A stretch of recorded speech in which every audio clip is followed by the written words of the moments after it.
Subscribe करंतु एबे हम चैनल को आउ प्रेस करंतु बेल आइकन को जहा द्वारा लेटेस्ट वीडियो नोटिफिकेशन आपण मानकु सर्वप्रथमे मिली जिवो। नमस्कार बंधुगण, ओम नमः शिवाय। बंधुगण, आजिर वीडियो रे आमे आपण मानकु कहिबु तृतीय सप्ताह अर्थात 15 रु 21 तारिख पर्यंत समय आपणकर किपरि कटिबो, केउ प्रकारर ए सप्ताह को आपण प्लानिंग करिवे, ए सप्ताह आपणकर किपरि कटिबो, विशेष भाବରେ जदि कहबा केउ सब जिनिस रे आपणकु फायदा मिलिबो, केउ सब जिनिस रे आपणकु सावधानता अवलंबन करबाकू पड़िबो, आपणक लव लाइफ, कैरियर, बिजनेस, व्यापार ए सप्ताह रे किपरि रहिबो, ता सहित प्रतिटी दिन को आपण किपरि कटेइबे, स्वास्थ्यर महत्वपूर्ण इनफॉरमेशन मध्ये आमे वीडियो रे आपण मानकु देबु। आ वीडियो शेष रे आमे आपण मानकु किछि उपाय विषय मध्ये कहबो, जहा द्वारा आपण ए सप्ताह को आहुरी अधिक भल आ महत्वपूर्ण भरा साब्यस्त करि परिबे। आगो को वीडियो आरंभ करबा पूर्वरु हमर आपणकु रिक्वेस्ट, जदि आपण हमर ए चैनल रे नुआ आछंती चैनल को सब्सक्राइब करंतु, सांगरे नोटिफिकेशन रो बेल को मध्ये ऑन करंतु, जहा द्वारा समय समय देश नुआ नुआ वीडियो रो नोटिफिकेशन आपणक पाखरे पहुंची जिवो।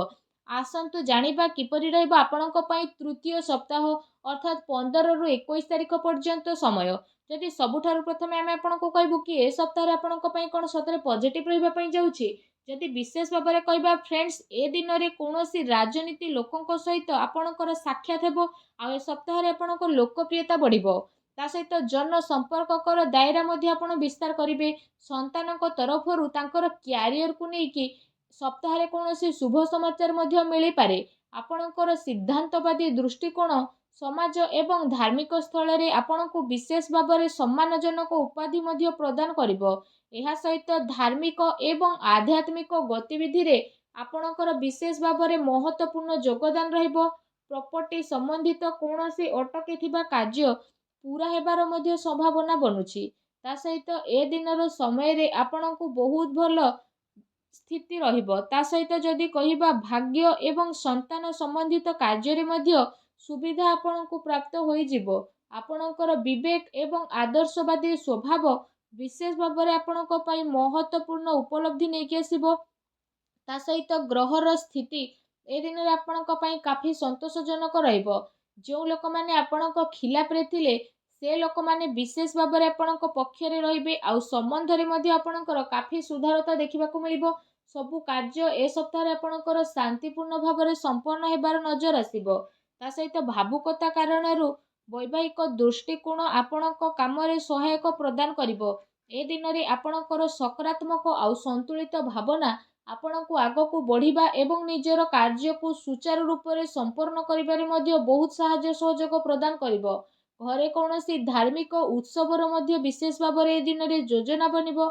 आपण पुणी थरे निजे निजकु ताजा विशेष भाବରେ अनुभव करिवे। एहा सहित जदि कहबा अटकी थिबा पेमेंट मध्ये मिलिबा कारणरू विशेष भाବରେ आर्थिक स्थिति रे आपणकर काफी टाइम पर्यंत सुधार आसीबो, जहा द्वारा आपणको काफी खुशी मिलिबो एवं आपणक मन बहुत ही प्रसन्न रहिबो। आसंतु जानिबा ए दिन रे आपणक पई कोन नेगेटिव रहिबो।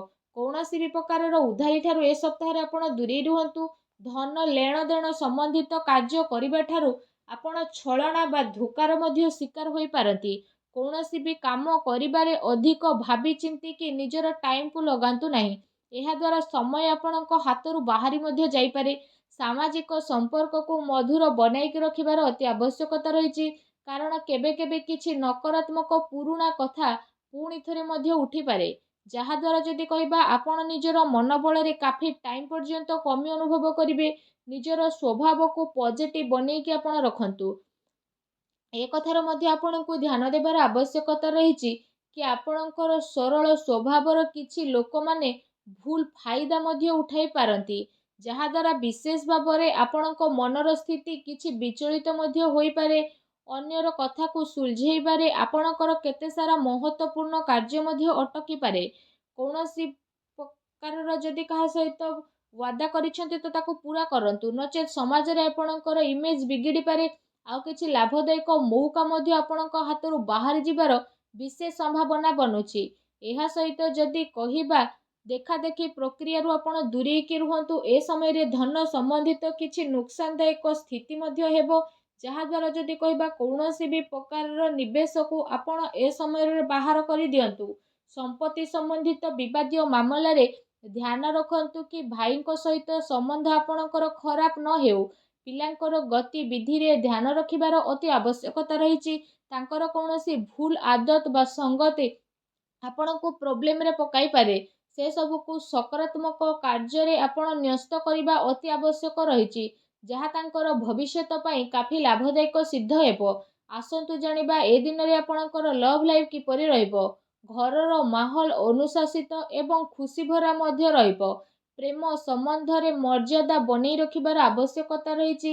ଆପଣ ଆପଣଙ୍କର ସମସ୍ୟାକୁ ସୁଲଝେଇବାରେ ନିଜର ଜୀବନସାଥୀ ଆଉ ପିଲାଙ୍କର ପୁରା ସହଯୋଗ ମିଳିବ, ଯାହାଦ୍ୱାରା ଆପଣଙ୍କର ଆତ୍ମବିଶ୍ୱାସ ମଧ୍ୟ କାଫି ଭଲ ବନିକି ରହିବ।